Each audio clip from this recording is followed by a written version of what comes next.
जय श्री कृष्ण। आप सभी को कार्तिक मास के शुक्ल पक्ष की देवउठनी एकादशी के पारण दिवस की ढेरों शुभकामनाएं।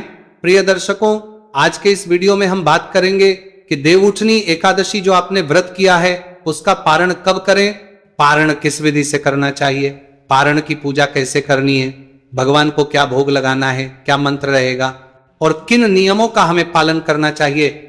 इस व्रत को पूर्ण करने के लिए तो पूर्ण जानकारी देवउठनी देवोत्थान एकादशी के पारण के विषय में आपको इस वीडियो के माध्यम से प्रदान की जाएगी। प्रश्न उठता है कि क्यों आवश्यक है यह जानकारी।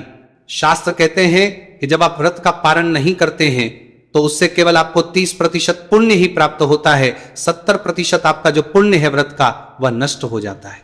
इसीलिए आपका पारण करना आवश्यक है और सही विधि से पारण ना किया जाए तो संपूर्ण पुण्य नाश होता है। इसीलिए पारण सही विधि से हो यह भी आवश्यक है, क्योंकि सभी एकादशियों का जो विधान है वो कुछ ना कुछ भिन्न होता है। सभी एकादशियां थोड़ी भिन्न होती है एक दूसरे से। ऐसा नहीं है कि एक का पारण इस विधि से किया दूसरे का उसी विधि से होगा, नहीं। समय अलग, मुहूर्त अलग, माह अलग, इसके अनुसार ही पारण अलग होता है। तो इस एकादशी का ये बड़ी एकादशी है, सर्वाधिक पुण्य देने वाली एकादशी है, अनंत पुण्य देने वाली एकादशी है, अक्षय पुण्य देने वाली एकादशी है। तो इसका जो अक्षय पुण्य है वह आप कैसे अर्जित कर सकते हैं, क्या नियम विधि आदि रहे, कैसे आप इस व्रत को पूर्ण करेंगे, यह संपूर्ण जानकारी प्राप्त करने के लिए वीडियो देखना आवश्यक है। आइए जानकारी आरंभ करते हैं। आपसे निवेदन इतना है कि वीडियो यदि थोड़ा सा भी उपयोगी लगे तो एक बार लाइक अवश्य कर दीजिएगा। और इस एकादशी पूरे भारतवर्ष में ही नहीं, वर्ण जहां जहां हमारे हिंदू सनातनी रहते हैं सभी लोग करते हैं इस व्रत को, और उन तक ये वीडियो पहुंचे इसके लिए सहयोग कीजिए, जिससे कि वो लोग भी इसकी महिमा को समझे और सही विधि से पालन कर पाएं। वीडियो अगर आप उन तक पहुंचाते हैं, व्हाट्सएप करते हैं, शेयर करते हैं, फेसबुक पर शेयर करते हैं इसका लिंक, तो इससे लाभ ये होता है कि प्रभु हरि की जानकारी कार्तिक मास में जितनी आप प्रचारित प्रसारित करेंगे भगवान उतना पुण्य आपको देंगे। तो का कार्य है, इसको कीजिए। इस वीडियो को पहले स्वयं देखिए, अच्छा लगे तो लाइक अवश्य कीजिए, और जब अच्छा लगे कि वीडियो उपयोगी है तो सबको भेजिए।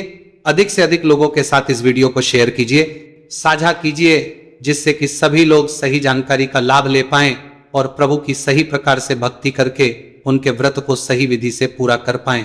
अपने व्रत की सफलता के लिए भगवान नारायण का आशीर्वाद प्राप्त करने के लिए कमेंट बॉक्स में अवश्य लिखिएगा जय श्री हरि या ओम नमो भगवते वासुदेवाय राय देना चाहते हैं। इस वीडियो के विषय में तो अपनी राय दे सकते हैं, अवश्य बताएं। अच्छा बुरा जो भी लिखना चाहे आप लिखें, पूर्ण स्वतंत्रता है। हमारे चैनल पर आपके सभी सजेशंस जो होंगे, आपके जो भी सुझाव होंगे, उनको हम सदा ही अपने चैनल पर स्वागत करते हैं।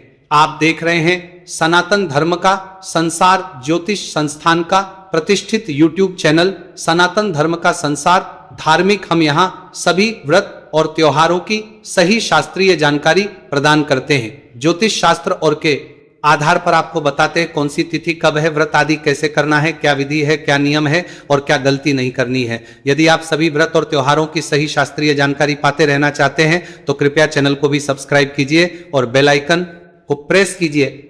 जब आप सब्सक्राइब का बटन दबाएंगे तो वहां एक घंटी का निशान बना हुआ आएगा, उसको अवश्य दबाइएगा, तभी आपको हमारे सारे वीडियो प्राप्त होंगे, अन्यथा आपसे जानकारी छूट जाएगी। अब हम जानकारी आरंभ करते हैं। दबा रहे थे दोस्तों मंदरा का सवाले पान।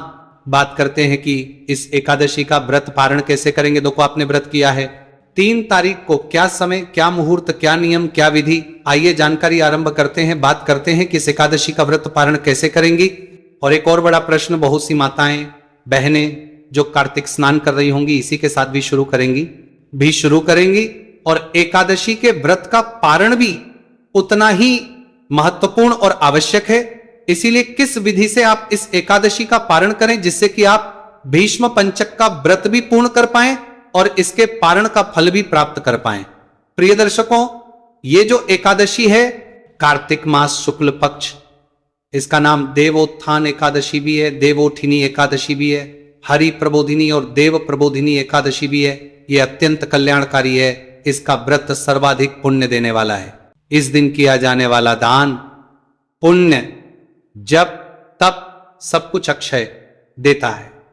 अक्षय से अभिप्राय होता है जो कभी क्षय नहीं होता, जिस पुण्य का कभी क्षय नहीं होता, जो पुण्य कभी समाप्त नहीं होता।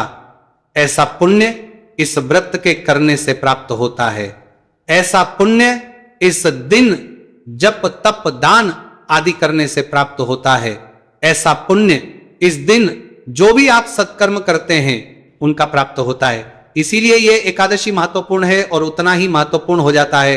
इस एकादशी का पारण, जैसा कि मैंने आरंभ में ही बताया कि पारण यदि सही से ना किया जाए तो व्रत का फल नाश हो जाता है। अब बात आती है कैसे हमने पारण करना चाहिए। तो एकादशी का व्रत आप कर रहे हैं, चाहे एक को और चाहे दो को। मैं यहां साफ कर दूं कि जो उत्तम व्रत है वो व्रत 2 तारीख को ही किया जाना चाहिए, क्योंकि 2 तारीख को एकादशी सूर्य के मुख से है, एक कारण। दूसरा, द्वादशी वेधा एकादशी है, तो द्वादशी वेधा जो एकादशी होती है वही श्रेष्ठ होती है व्रत करने के लिए। 1 तारीख को दशमी वेधा एकादशी है। दशमी वेधा एकादशी का कभी व्रत नहीं करना चाहिए। शास्त्र यही कहते हैं, दशमी वेधा एकादशी। पुण्य का नाश हमने पहले भी वर्णन किया है कि सभी जो पुराण है जहां जहां एकादशी का वर्णन आता है उन सभी जगहों पर दशमी वेधा एकादशी को व्रत योग्य नहीं कहा गया है। द्वादशी वेधा एकादशी को या संपूर्णा एकादशी को ही व्रत योग्य कहा गया है। और ये एकादशी या तो दशमी वेधा है जो 1 तारीख को है, जो नहीं करनी चाहिए, और 2 तारीख को जो है वो द्वादशी वेधा है, क्योंकि एकादशी में सूर्योदय है और बाद में द्वादशी आ रही है। तो उत्तम और श्रेष्ठ जो है वो 2 तारीख को ही, इसीलिए हमने 2 तारीख कहा था। हम यहां पारण की चर्चा कर रहे हैं। तो एकादशी का व्रत पूजन करने के बाद आपको नियमों का पालन करना चाहिए। नियमों में मूलतः जो नियम है वो ये कि आपने ब्रह्मचर्य का पालन करना है। ब्रह्मचर्य का पालन कीजिए। किसी के साथ लड़ाई झगड़ा करना है, किसी के साथ वैर भाव नहीं, द्वेष नहीं, किसी का अहित नहीं करना। भगवान के चरणों में मन को लगाते हुए दिन को व्यतीत करना है और सायंकाल को कीर्तन करना है। कीर्तन जो है बड़ी ही आवश्यक प्रक्रिया है इस व्रत में। कीर्तन अगर आपके आसपास मंदिर में होता है वहां जाए, अगर मंदिर आदि आपके आसपास नहीं है तो आप डिजिटल के माध्यम से कीर्तन का लाभ लें। हम भी आपके लिए एक वीडियो अपलोड करते हैं एकादशी पर, जिसमें 2 से 3 पाठ कर दिया रहे होते हैं। उनके सुनने से भी आपको कीर्तन का फल प्राप्त होता है, तो आप वो देख लीजिएगा, सुन लीजिएगा। अगर आसपास मंदिर ना हो, कीर्तन ना हो तो कीर्तन कीजिए। रात्रि को जागरण की बड़ी महिमा है। रात्रि जागरण आपको अवश्य करना चाहिए। प्रश्न ये उठता है कितने बजे तक करें? सुबह तक करें तो बहुत अच्छा है, अन्यथा 1 बजे तक तो अवश्य करें। और जब रात्रि जागरण आप करेंगे ना, तो रात्रि जागरण करते समय एक बात का ध्यान रखिएगा कि रात्रि जागरण में ऐसा नहीं कि आप टीवी चला लें और टीवी देखते रहें, फिल्में देखते रहें या गॉसिप करते रहें। नहीं, रात्रि जागरण का अभिप्राय है उस समय रात्रि में आपने भगवान का भजन करना है, भगवान का पाठ सुनना है या करना है, पढ़ना है, तो ये कार्य आपको करना है।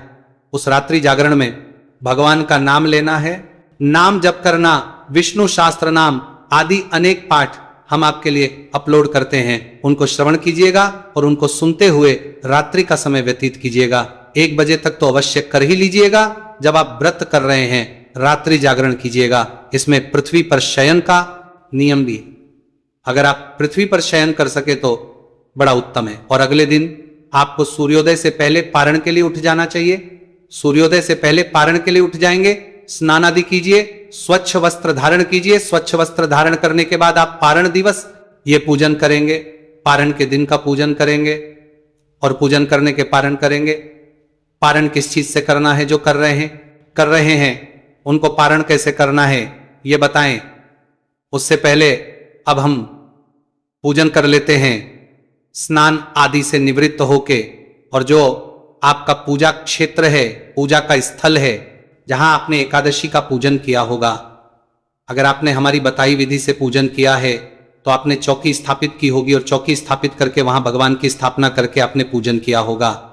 तो आइए पूजन की सामग्री एक बार देख लेते हैं। जो पहली बार इस वीडियो को देख रहे हैं, हो सकता है ऐसे दर्शक भी होते हैं नए जिन्होंने पूजन की चौकी आदि नहीं लगाई होती है, तो आरंभ से शुरू करते हैं कि कैसे आपने चौकी लगानी है। जिन्होंने कल चौकी स्थापित नहीं की थी वो आज चौकी लगाएंगे भगवान की पारण दिवसीय पूजन के लिए। और जिन्होंने कल से चौकी स्थापित की है वो वहां से स्टार्ट कीजिएगा जहां से हम पूजन शुरू करेंगे। सामग्री एक बार देख लीजिए क्या चाहिए इसमें। सामग्री के रूप में भगवान श्री हरि विष्णु का कोई स्वरूप हो जिसका चित्र या प्रतिमा आपके पास हो, लड्डू गोपाल जी हो, शालिग्राम जी हो या विष्णु भगवान हो, कोई भी चित्र स्वरूप आदि आपके पास है, बोले उनको स्थापित करने के लिए चौकी पर बिछाने के लिए लाल या पीला वस्त्र ले लीजिएगा। रोली, मोली, पान, सुपारी, लौंग, इलायची, धूप, दीप, नैवेद्य, पुष्पमाला, पुष्प की जनेऊ अवश्य लेनी है, इत्र ले लीजिएगा। पंचामृत बनाने के लिए कच्चा दूध, दही, घी, शक्कर और गंगाजल, ये पंचामृत की सामग्री होगी। ये सारी सामग्री एकत्र कीजिए, एकत्र करके आसन लगा के बैठ जाइए। जो भी पूजा का स्थल है आपके यहाँ पे, और जो लोटा है तांबे का, उसको मांझ के उसमें पहले गंगा जल भरिए, फिर उसके बाद शुद्ध जल भर लीजिए। आइए अब हम भगवान की स्थापना करते हैं, फिर पूजन आरंभ करेंगे। सारी सामग्री आपने एकत्र कर ली है। अब पुष्प के द्वारा जो लोटे में जल है ना, उस जल से छींटे दीजिए सभी सामग्री पर, और उस स्थान पर जहां आपने बैठ के पूजन करना है, इससे स्थान पवित्र होगा। वो सामग्री भगवान को चढ़ाने योग्य होगी, पवित्र होगी। ओम पवित्र, इस प्रकार से आपने स्थान को शुद्ध किया है, आपने सामग्री को शुद्ध किया है, इसको पवित्र करके शुद्ध करके भगवान को अर्पित करेंगे। तो अब आप चौकी लगाइए, चौकी पर वस्त्र बिछाइए, भगवान की प्रतिमा या तस्वीर जो भी है उसको स्थापित कीजिए।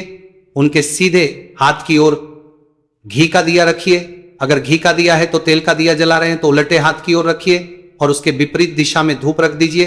धूप दीप की स्थापना आपने की।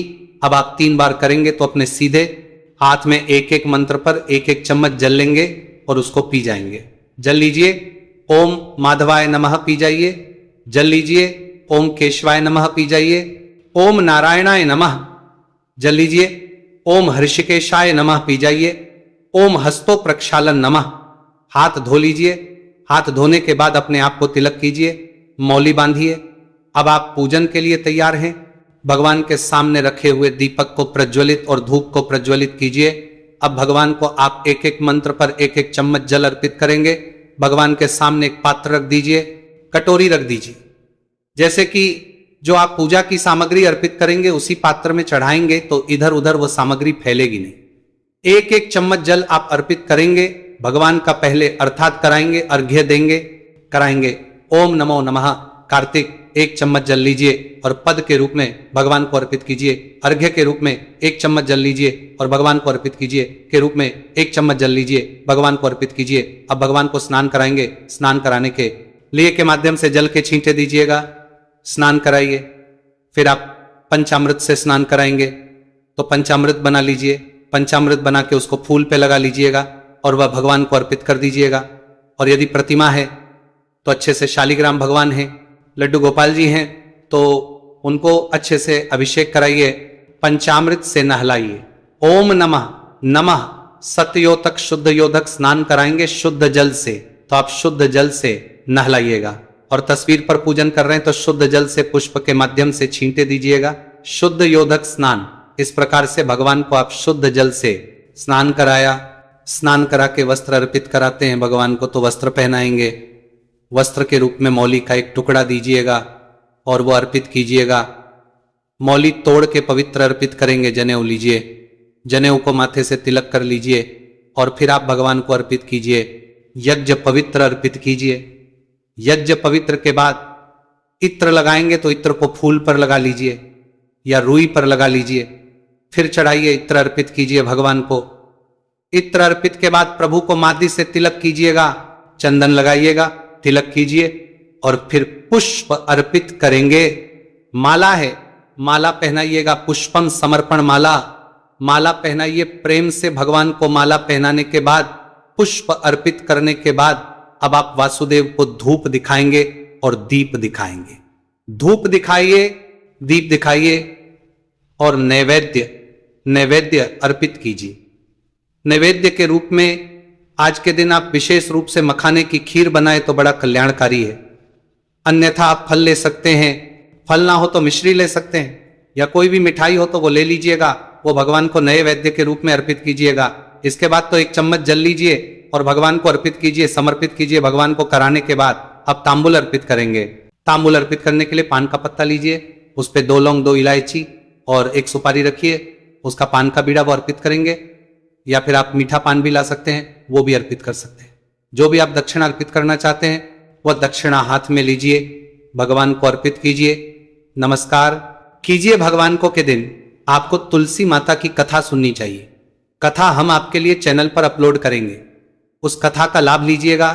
तुलसी माता की कथा सुनिएगा, संभव हो तो विष्णु शस्त्र नाम का पाठ सुनिएगा, ततो परंतु आप भगवान की आरती कीजिए।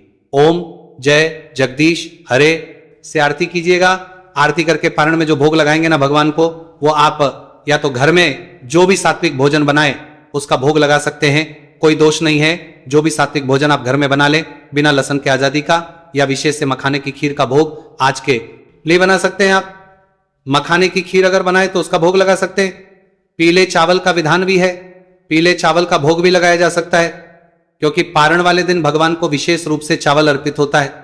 जो भी भोग प्रसाद आप बना रहे हैं उसको थाली में सजाइए, उसमें तुलसी का पत्ता रखिए, भगवान के सामने थाली रखिए, पर्दा कर दीजिए। हम मंत्र पढ़ते हैं, बजाइए 2 बार पर्दा हटा दीजिए, भगवान को जलाजफनी कराइए और थाली वहां से उठा के बाकी प्रसाद में मिला दीजिए। अब हम मंत्र पुष्पांजलि करेंगे, जो कि किसी भी व्रत पूजन आदि अनुष्ठान आदि की सफलता के लिए आवश्यक होती है। अपने हाथ में पुष्प लीजिए, भगवान से निवेदन कीजिए, परमेश्वर हे प्रभु, ना हम आपका आवाहन जानते हैं, ना पूजन जानते हैं, ना विसर्जन जानते हैं, हम तो अज्ञानी जीव हैं, जैसी बन पड़ी है वैसी सेवा आपके की है। भगवान इसमें जाने अनजाने में हमसे कोई गलती, कोई त्रुटि, कोई भूल हो गई हो तो हमें क्षमा कीजिएगा। हमने यह व्रत पूजन विधि से